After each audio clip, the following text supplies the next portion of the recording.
सभी दोस्तों को प्यार भरा नमस्कार और हमारे YouTube चैनल परिवेश एजुकेशन मंच पर आप सभी का स्वागत है। आइए दोस्तों हम इतिहास के बारे में इतिहास क्या है, इतिहास के जाने सूत्र कौन कौन से हैं और ये सभी एक प्रतियोगिता जो एग्जाम होती है जैसे कि मैं बात करूँ राजस्थान का एसआई है और पटवार है, ग्राम सेवक है, वीडियो है, इन सभी भर्तियों के लिए बहुत ही इम्पोर्टेंट चैप्टर है दोस्तों। और इनसे हर बार एग्जाम में प्रश्न पूछे जाते हैं, जिसके लिए मैं आप सभी के लिए ये टॉपिक लेके आया हूँ। आइए दोस्तों हम चर्चा करते हैं। देखो इतिहास की मैं बात करूँ तो इतिहास क्या है।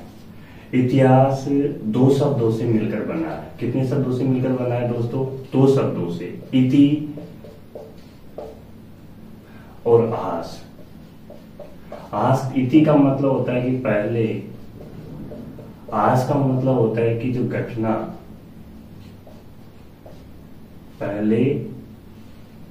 पहले जो घटना घटी है। कहने का मतलब क्या है दोस्तों? अतीत में जो घटना घटी है, अतीत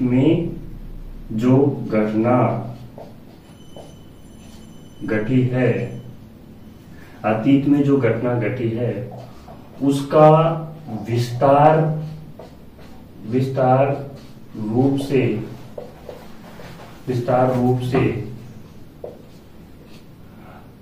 रूप से अध्ययन करना क्या कहलाता है दोस्तों?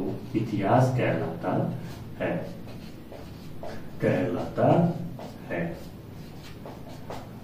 जैसे कि जब से मानो का एग्जाम्पल की मैं बात करूं, जैसे कि एग्जाम्पल क्या होगा कि जैसे मानव का जब जीवन प्रारंभ हुआ था, उससे जो अब तक की जो घटनाएं घटी है अपन उसका विस्तार रूप से अध्ययन करना क्या कहलाता है? इतिहास कहलाता है। अब इतिहास की मैं बात करूं तो इतिहास कितने शब्दों से मिलकर बना है? दो शब्दों से मिलकर बना है, इति और आस। इति का मतलब होता है पहले, आस का मतलब होता है जो घटना घटी है। कहने का मतलब यह है कि अतीत में जो घटना घटी है उसका विस्तार रूप से अध्ययन करना क्या कहलाता है? इतिहास कहलाता है। इतिहास का अध्ययन की मैं बात करूं तो इतिहास एक तरीके से क्या होता है? कहानी के रूप में होता है, जिसका हम विस्तार रूप से हम क्या करते हैं? अध्ययन करते हैं। जैसे सिंधु घाटी सभ्यता है। सिंधु घाटी सभ्यता जो पहले जो घटना घटी हुई, भाई उस सभ्यता का विकास कैसे हुआ और अंत कैसे हुआ, तो इन चीजों के बारे में हम इस टॉपिक में अध्ययन करेंगे दोस्तों। तो अब मैं बात करूं इतिहास की। इतिहास क्या है? इतिहास दो शब्दों से मिलकर बना है, इति और आस का मतलब, इति का मतलब क्या होता है? पहले। आस का मतलब क्या होता है? घटना। कहने का मतलब क्या है कि अतीत में जो घटना घटी है उसका विस्तार रूप से अध्ययन करना क्या कहलाता है? इतिहास कहलाता है। अब इतिहास को जानने के स्रोत की मैं बात करूं तो इतिहास के जानने के स्रोत है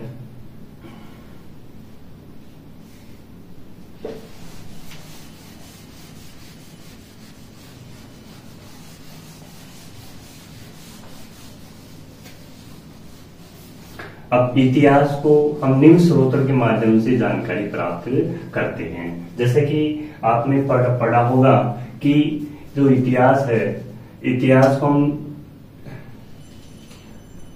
स्रोत की मैं बात करूं तो इतिहास को जानने के स्रोत निम्न है। देखो पहला स्रोत मैं बात करूं पुरातात्विक स्रोत। कौन सा स्रोत दोस्तों? पुरातात्विक स्रोत। अब ये क्या होता है दोस्तों? पुरातात्विक स्रोत। दूसरा होता है कि साहित्यिक स्रोत। कौन सा दोस्तों? साहित्यिक स्रोत। कौन सा दोस्तों? साहित्यिक स्रोत। तीसरा होता है ऐतिहासिक साहित्य दोस्तों। कौन सा? ऐतिहासिक साहित्य, है ना। और एक है दोस्तों विदेशी यात्रियों का विवरण। कौन सा? विदेशी विदेशी यात्रियों का विवरण।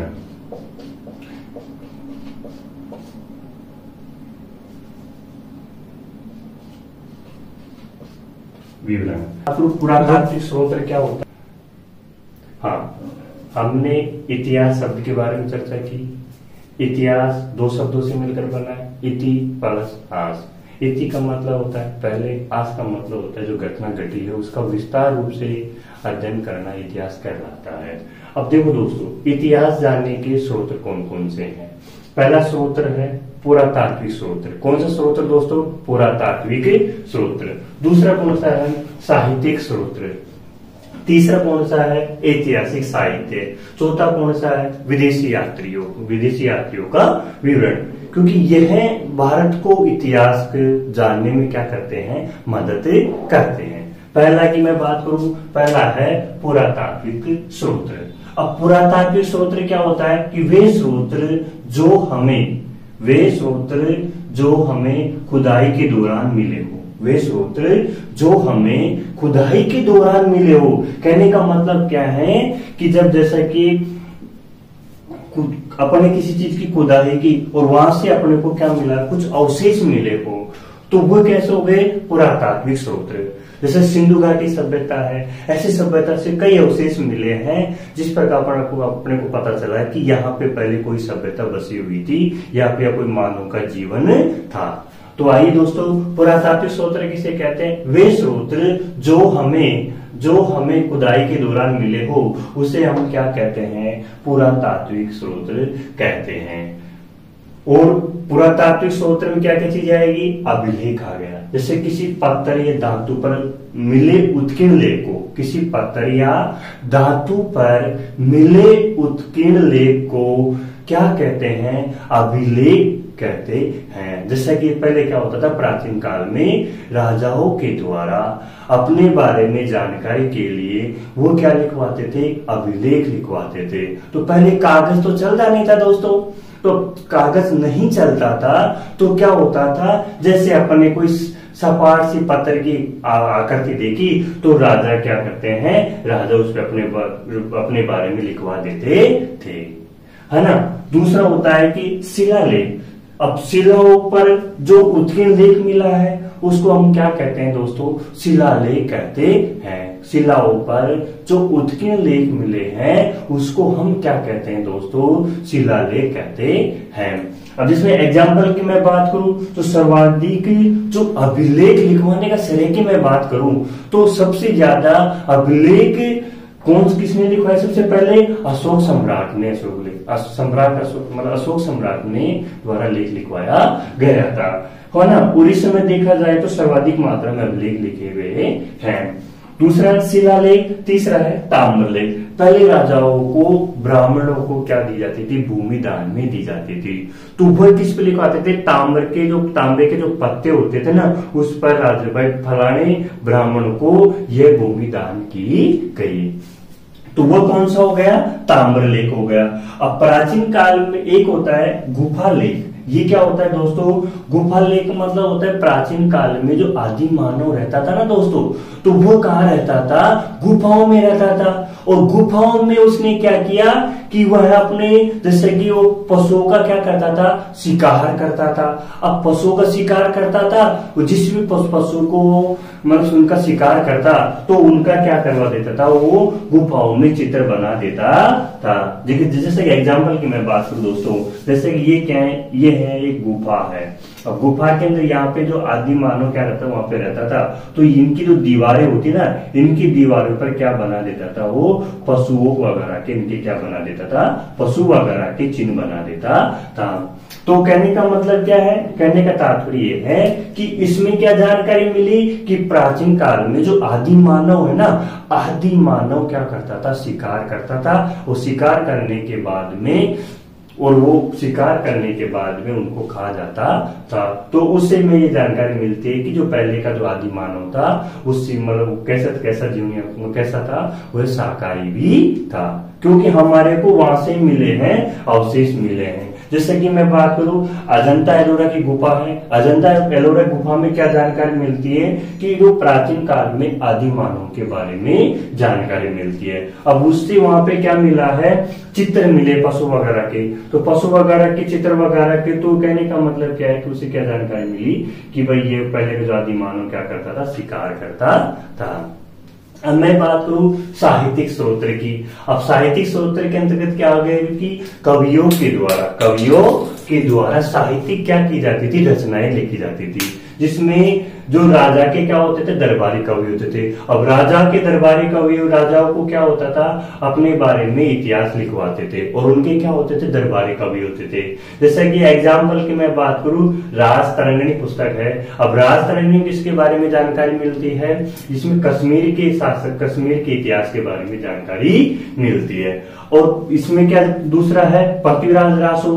अब पृथ्वीराज रासो में क्या जानकारी मिलती है, पृथ्वीराज रासो लिखा गया था चंद्रबरदाई के द्वारा। किसके द्वारा लिखा गया था दोस्तों, चंद्रबरदाई के द्वारा पृथ्वीराज रासो लिखा गया था। उसमें पृथ्वी चौहान वंश के राजा पृथ्वीराज चौहान के बारे में जानकारी मिलती है। और हमीर माँ काव्य में राजा हमीर के बारे में जानकारी मिलती है। अब ऐतिहासिक साहित्य की मैं बात करूं, ऐतिहासिक साहित्य के अंदर क्या होता है, जैसे कि रामायण है। अब रामायण में क्या जानकारी मिलती है कि प्राचीन का जो उस समय के जो प्राचीन काल है, जैसे कि रामायण है, जिसमें भगवान राम के बारे में जानकारी मिलती है, उनकी वेशभूषा कैसी थी, वो किस प्रकार शासन करते थे, तो इन सब संबंधी जानकारी कैसे मिलती है, जैसे रामायण में मिलती है, महाभारत में मिलती है। अब उसके बाद में फिर क्या होता है, जैन ग्रंथ है, जिसमें भगवान, जैन धर्म का संस्थापक कौन है, महावीर स्वामी है, तो उनके द्वारा जो धर्म के जो नियम बनाए गए हैं उनके बारे में जानकारी मिलती है। और कई समय उस समय देखा जाए तो जैन ग्रंथ को भारत के जो राजा थे, भारत के राजाओं के द्वारा जैन ग्रंथ को क्या किया गया था, स्वीकार किया गया था। और उसके बाद में आता है बौद्ध धर्म ग्रंथ। बौद्ध धर्म के संस्थापक कौन थे, महात्मा बुद्ध थे। और महात्मा बुद्ध थे, इसमें बौद्ध धर्म की रचना की और उन्हें बौद्ध धर्म संबंधित नियमों की जानकारी मिलती है। देखो दोस्तों, अब आते हैं विदेशी यात्रियों का विवरण। अब विदेशी यात्रियों में क्या होता है कि प्राचीन काल में जो राजाओं के शासन काल में विदेशी यात्री आते हैं, जैसा कि मैं बात करूं इंडिका।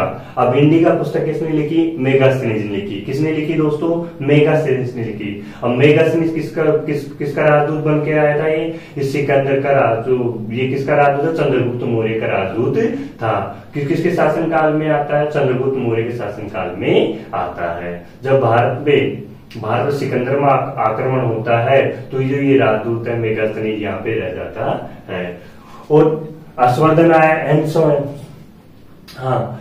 और विदेशी यात्री की मैं बात करूं, सीयू की पुस्तक है, सीयू की हैंसोंग के द्वारा सीयू की पुस्तक लिखी गई, जिसमें हर्षवर्धन के शासन काल के बारे में जानकारी मिलती है।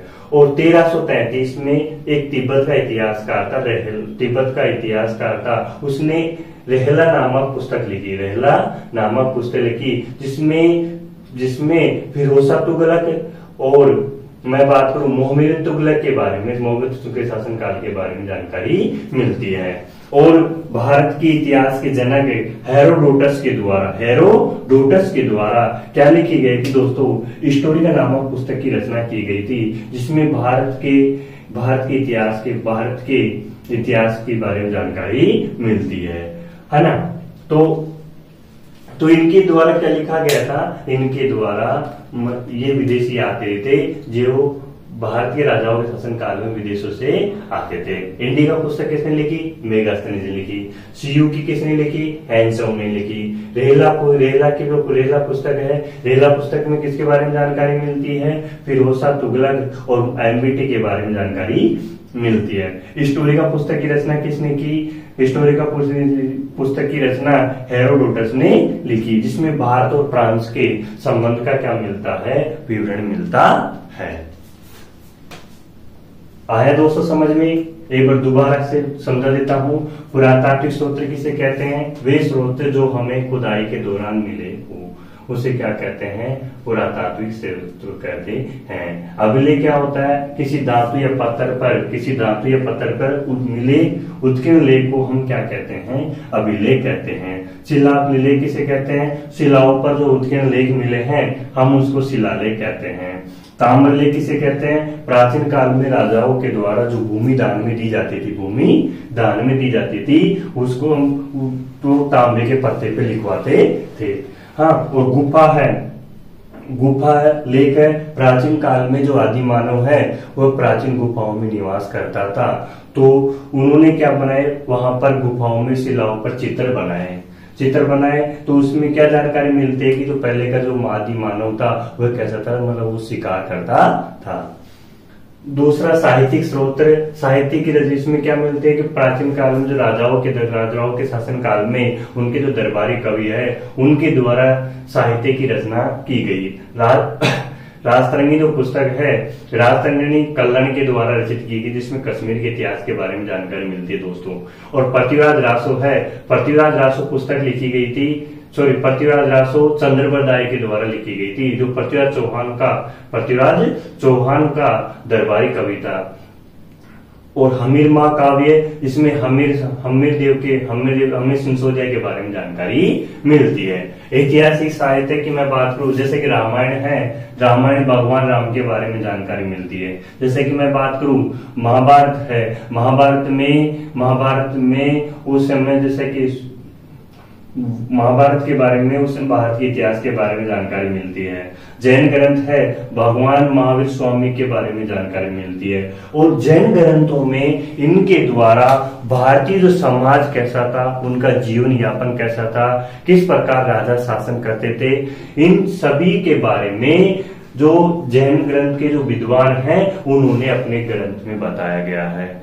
किस किस राजा के द्वारा जैन ग्रंथ को स्वीकार किया गया, किस राजाओं के द्वारा बौद्ध ग्रंथ को स्वीकार किया गया, तो इनके द्वारा क्या किया गया था, इनके द्वारा अपने जो ऐतिहासिक साहित्य में उन राजाओं के बारे में जानकारी मिलती है और उनको उस समय का जो समाज के बारे में जानकारी मिलती है, किस प्रकार राजा क्या करता था, शासन करता था। विदेशी यात्रियों की मैं बात करूं तो विदेशी यात्रियों में जैसे कि विदेशी यात्री प्राचीन काल में राजाओं के शासन काल में आते हैं। जैसे कि इंडिका पुस्तक कौन लिखता है, कभी कभार एग्जाम में पुस्तक पूछ लिया जाता है कि इंडिका पुस्तक की रचना किसने की, तो दोस्तों इंडिका पुस्तक की रचना कौन करता है, मेगस्थनीज के द्वारा की जाती है।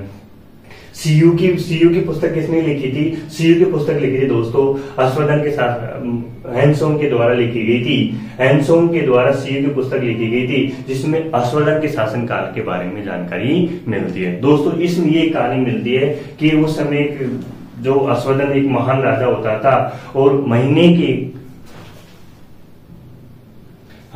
इंडिका पुस्तक किसने लिखी, कभी कभार एग्जाम में पूछ लिया जाता है इंडिका पुस्तक किसने लिखी, तो इंडिका पुस्तक लिखी दोस्तों मेगस्थनीज के द्वारा लिखी गई है। तो सीयू की पुस्तक है, सीयू की पुस्तक किसने लिखी, हैंसोंग के शासन, अश्वदन के शासन काल में एक विदेशी यात्री आता है हैंसोंग के द्वारा सीयू की, इसमें अश्वदन के शासन काल में जानकारी मिलती है। अश्वदन के शासन काल में समाज कैसा था, अश्वदन कैसे शासन चलाता था, और अश्वदन ऐसे बताते हैं दोस्तों, एक कहानी बताते हैं, उसमें कहते थे कि अश्वदन उस समय महीने के एक दिन एक समारोह आयोजित करता था जिसमें अपना सब कुछ दान में कर देता था। और रेहेला पुस्तक है, रेहेला तिब्बत के इतिहासकार के द्वारा लिखी गई है और इसमें फिरोज शाह तुगलक और मोबिन तुगलक के बारे में जानकारी मिलती है। और हिस्टोरिका पुस्तक के जो जनक है, हिस्टोरिका पुस्तक लिखी थी बेटा भारतीय इतिहास के जो जनक है हेरोडोटस के द्वारा हिस्टोरिका पुस्तक लिखी गई, जिसमें क्या जानकारी मिलती है, भारत और फ्रांस के बारे में जानकारी मिलती है दोस्तों। तो आया दोस्तों समझ में कि पुरातात्विक स्रोत किसे कहते हैं, वे स्रोत जो हमें खुदाई के दौरान मिले हो। साहित्य के स्रोत किसे कहेंगे, वे स्रोत प्राचीन काल में राजाओं के द्वारा साहित्यिक रचनाएं लिखवाई जाती थी, जो उनके दरबारी कवि है उनके द्वारा लिखी जाती थी। ऐतिहासिक स्रोत जो इतिहास का, जैसे कि इसमें कई चीजें आ जाएगी, जैसे कि साहित्यिक स्रोत के और पॉइंट बना सकते हैं तो अपन लिख सकते हैं दोस्तों, जैसे कि वाहन हो गए, है ना दोस्तों, सिक्के हो गए, अब देखो, प्राचीन काल में राजाओं जैसे दूसरे राजा पर आक्रमण करते थे तो उनकी जीत की खुशी में किसी मंदिर का निर्माण करवा देते थे और या किसी मस्जिद का निर्माण करवा देते थे। और प्राचीन काल में राजाओं के द्वारा सिक्के भी जारी किए गए, जैसा कि समुद्रगुप्त के द्वारा उनके सिक्कों पर वीणा का वादन करते हुए चित्र बनाया गया है, जिसमें क्या जानकारी मिलती है कि जो समुद्रगुप्त है वो समुद्रगुप्त वीणा का काफी संगीत का काफी शौकीन पसंदीद व्यक्ति था, संगीत को काफी पसंद करता था दोस्तों। तो भवन प्राचीन काल में राजाओं जैसे दूसरे राजा पर आक्रमण करते थे तो उसकी जीत की खुशी में ये राजा क्या करता था, किसी मंदिर का निर्माण करवा दिया गया है, या फिर किसी जैसे मुस्लिम शासक होंगे तो उनके द्वारा मस्जिदों का निर्माण किया गया। जैसे कि मैं बात करूं एग्जाम्पल, जैसे महाराणा कुंभा है, महाराणा कुंभा ने अपनी जीत की खुशी में विजय स्तंभ का निर्माण करवाया गया था। सहारनपुर के युद्ध होता है 1437 में होता है और उसमें महाराणा कुंभा के द्वारा विजयी हो जाता है, जिसकी जीत की खुशी में महाराणा कुंभा के द्वारा क्या किया गया था, महाराणा कुंभा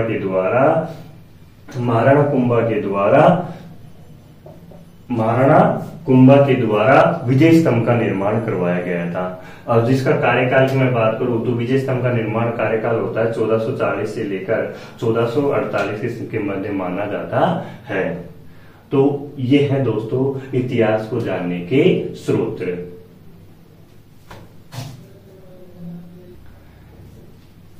ठीक है, तो दोस्तों हमारा वीडियो पसंद आया तो लाइक एवं सब्सक्राइब जरूर करें और इसी प्रकार हम आपकी जो तैयारी है, प्रतियोगिता की जो तैयारी है, हम उसको आगे बढ़ाते रहेंगे और आपको वीडियो उपलब्ध होता जाएगा। लाइक कीजिए, सब्सक्राइब कीजिए, कमेंट करना ना भूलिए, जिससे हमारे पे कुछ जानकारी मिले।